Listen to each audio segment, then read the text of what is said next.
infinity and beyond.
Giờ đi đây là bắt thử nhá, bắt thử xe.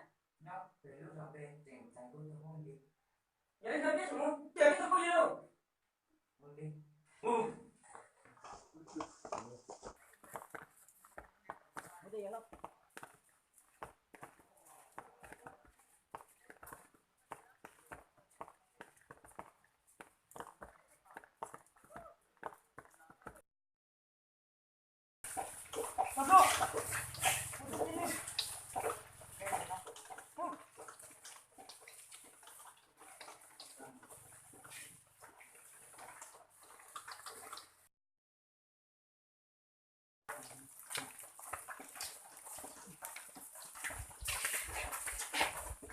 Chứ một cái toán gì?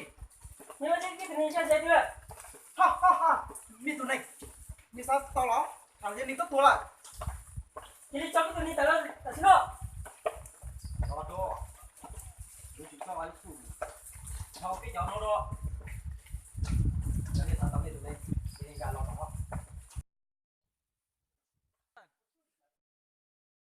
Nói để cháu bắt nó. Cái gì cháu bắt nó.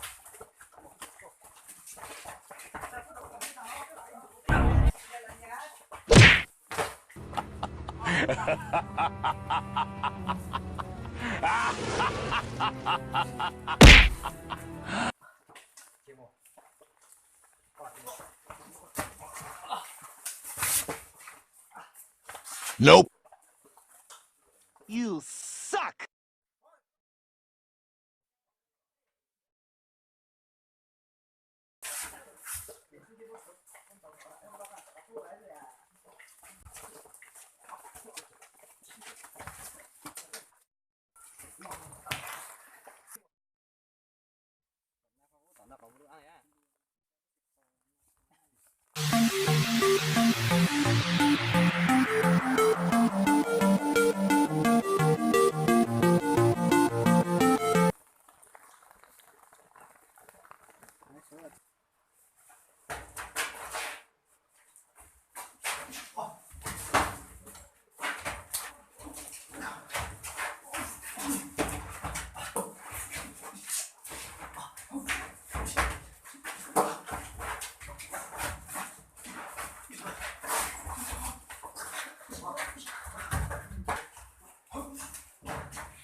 Bạn thân ơi, vui xuống khi ta khốn từ thơ đến lúc ta khôn lớn dần và một phút ta sẽ đến nhau mỗi khi có ai đó bàn tay đưa dãi thêm một tiếng cười đời trông cái chia bát cơm với diệt hơi thuốc dùng mỗi ngày bạn không vui tôi cũng hoang vu cõi lòng.